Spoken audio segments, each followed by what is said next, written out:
Hello, welcome back. Today I'm going to do a get ready with me because I do have to get ready to film my Friday faves, and I've been doing some stuff recently, makeup wise, that I wanted to share. This is the Bobbi Brown Vitamin Enriched Face Base, which my skin is all over the place at the moment. I feel like I always say that, but you know, in the winter it's dry, in the summer it's dry, but I'm still acne prone and I'm using tretinoin every night, and so it can be a little bit haywire, and I feel all the more as I get older I do need that extra little bit of oomph hydration wise. I've been using the Primark Illuminating primer that I showed you last week. Really enjoying this.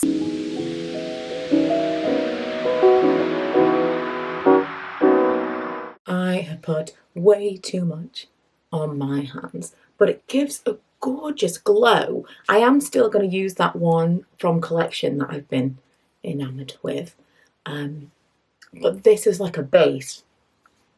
Look, it just like, it makes my skin look so glowy and pretty, but it's not like a full-blown highlight. Like if I did this with the Collection one, the Collection is a proper full-on illuminator, it would be more shimmery than this. This just kind of like is a little something. So I'm going to show you the stuff that I've actually been using recently. I am using a mix of these two It Cosmetics CC creams. I've got Fair Beige, and I think this is Light, so I just mixed them on my face.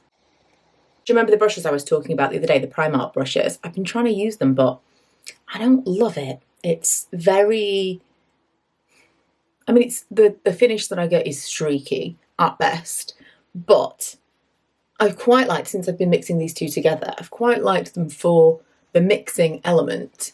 So I use them just to kind of like get the colour mixed together, throw it on my face, kind of like get a good covering everywhere, and then I go in with a dry sponge. I know, call the beauty police, but I just don't like the finish those brushes give. As I said when I was opening everything, they're just not dense enough. They're kind of too fluffy. Also, I use a dry brush because I'm lazy, not because it's like some special thing. Okay, so then I use the Filter Finish. This is the Collection one I was talking about. The Filter Finish Illuminator on the back of my hand, and I mix together. I did show this in last Friday's video, but in case you missed it, and you know, it's not exactly revolutionary, but I then mix together a couple of liquid blushes. At the moment I'm using this, which is this, has this been discontinued now? Can we get Flower Beauty in the UK? Because everything that I can see online is either American or it's massively discounted, and there's not a lot of stuff available in Superdrug anymore.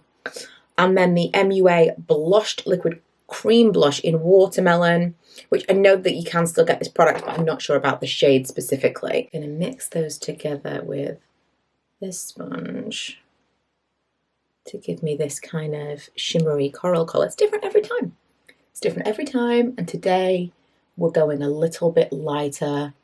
Just want a little bit of colour, but mostly kind of like a summery glow. Would have done with maybe a touch more blush in this, but hey ho. I also have this NARS stick that's older than time itself. I bought this, I don't even want to tell you, it's probably a decade old. So when I bought it, you couldn't even get it in the UK.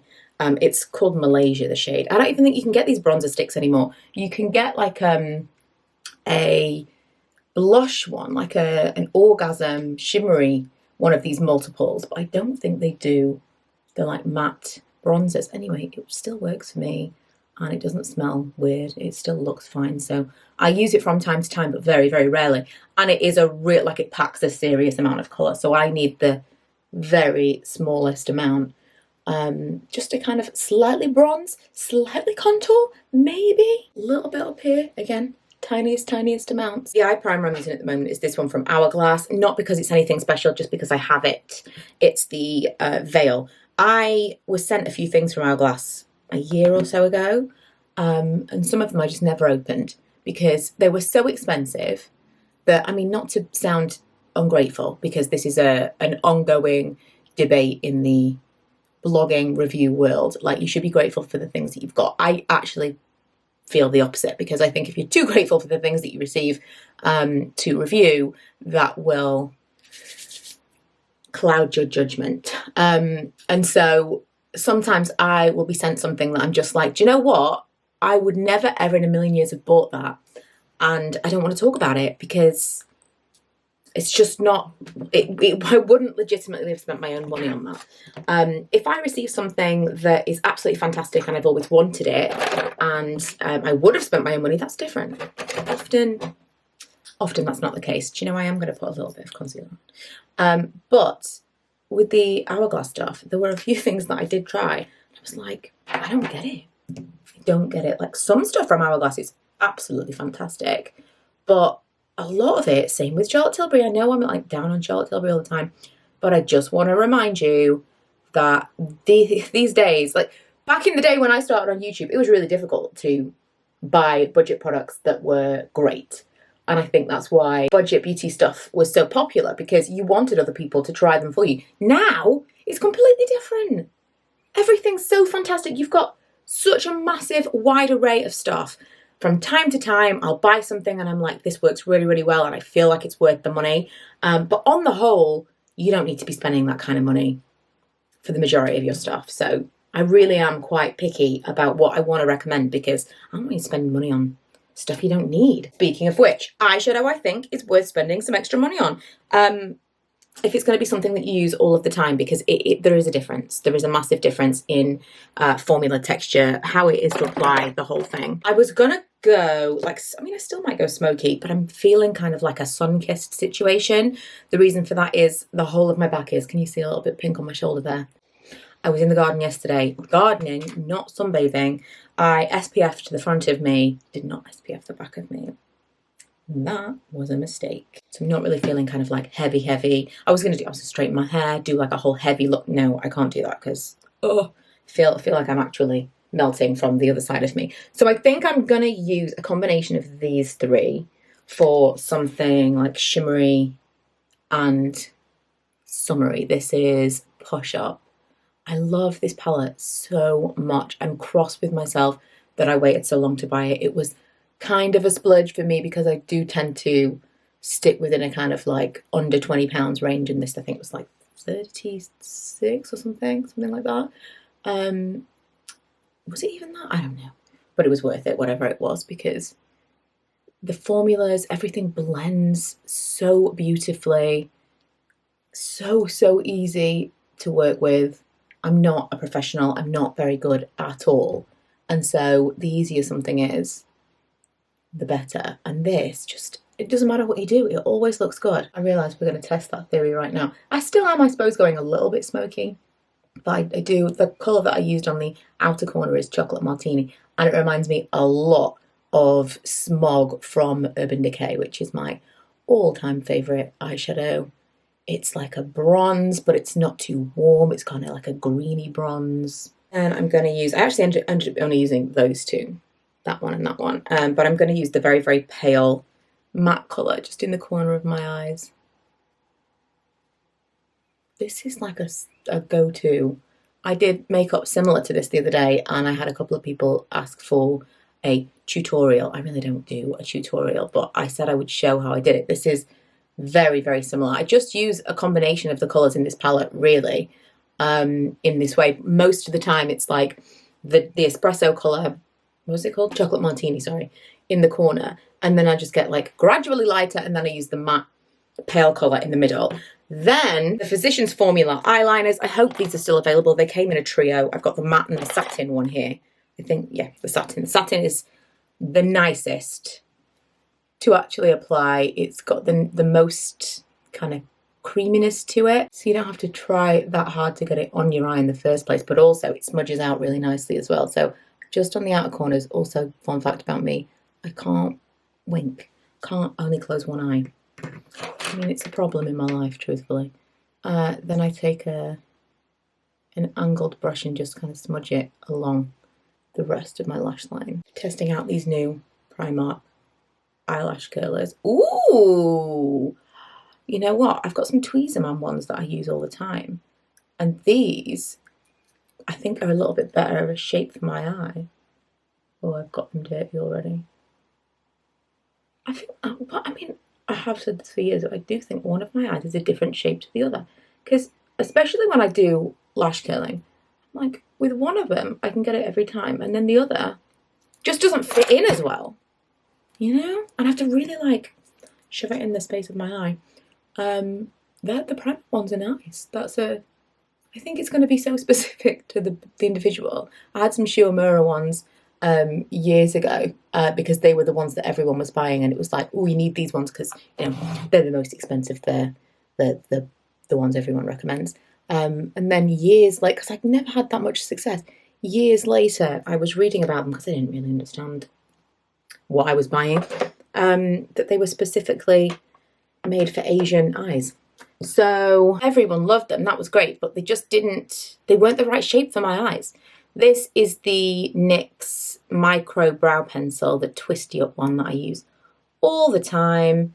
I feel like this has got to run out soon because I've used it loads recently, but it's lasting forever. I didn't mention it as I was doing it, but I used the Maybelline Lash Sensational primer on my eyes before the Lash Sensational mascara. Again, these two things feel like they've lasted forever as well.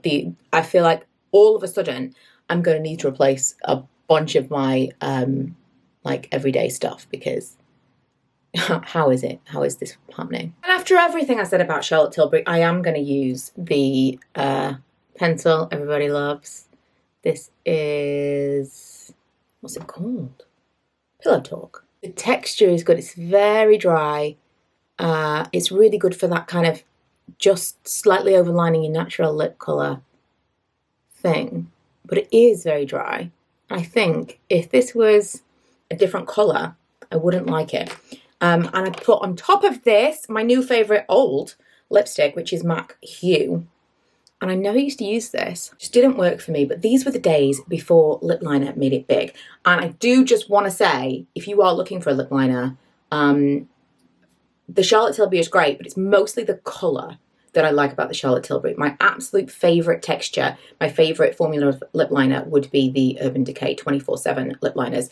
Their lip liners, I mean, they're just, the pencils from Urban Decay are fantastic. I'm going to do this in a weird order, but I'm going to use the Morphe Continuous Setting Mist.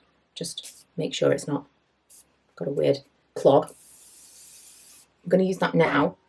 Wait for that to do its thing, because I do feel like I've got a little bit of dryness, but I still want to do a little bit of mattifying before I film. While I wait, I'm just going to take my hair out again. I was going to style my hair and it's too warm. I let it dry naturally last night and then I put a clip in it this morning. So I'm just going to work with what I've got and put a little bit of oil spray in the ends for shine. Lastly, powder, and I want to show you how I apply powder in a really, really minimal way. I use this sponge that I think was from Primark. All my sponges are dirty, they've got makeup on them. You know, that's what they're for. I haven't washed them in too long, truthfully. So I use a compact like this. I'm actually using the Maybelline Fit Me compact. I like that it's like translucent, but also it's got a nice amount of space. What do I mean? Like a nice area so I can put my sponge in there. I try not to get, you know, in like the crevice, it's like I don't want powder around my nose. I don't want powder under my, you know, like that like chin area. I get really dry there. There are just certain areas I want to avoid, and so this gives me specific placement. And we're done. I do want to just a little ode to this. If you haven't heard me talk about the Morphe Setting Mist before, it is an actual miracle worker. I should have given you a close-up because underneath my eyes, there was no powder on there or anything. It was just from the foundation and a little bit of concealer. Underneath my eyes, they were starting to kind of look a little bit crepey. Like the makeup was falling into them a little bit, just a little bit dry underneath there. And once I put this on, it all just kind of settles. It makes the makeup kind of melt into your face. It makes it look a lot more like your actual skin. If you have over powdered, if you've done like a really heavy full face of makeup, spritz this on. It's not going to make you like super shiny. And honestly, I'm not sure whether or not it does much in terms of like helping the makeup last any longer, but it definitely makes everything just look more natural. It's really, really flattering. If you're like over 30, especially over 35, 40, 50, you're going to love this. Thank you for joining me while I got ready to film another video. Look at me, multitasking. It's like videoception. I will be back on Friday with another faves and fails. I may be back on Sunday with a shopping video. It all really depends because it's so flipping hot right now. I don't want to do anything. I just want to stay inside in front of a fan and not have to go somewhere. End of sentence. I'll list and link for you everything that I used if I remember what I used. I'm not very good at this, but I will try. And if you've got any questions, if I've forgotten anything, please leave me a comment and I will get back to you. Also, if you ever want to contact me, the best way to do that is on Instagram. I am much more likely and much more rapid at responding on Instagram DMs than I am anywhere else. It's just like the best place for me to do that. I used to be so fantastic at YouTube comments, always responding, and then I was just on my phone constantly. So I tried to kind of not do that as much and I went too far the other way. So if you ever really want a response, I'm much quicker on Instagram. But if you leave me a comment with a question, I'll try to get back to you here as well. Thank you for watching. I will see you guys next time. Bye.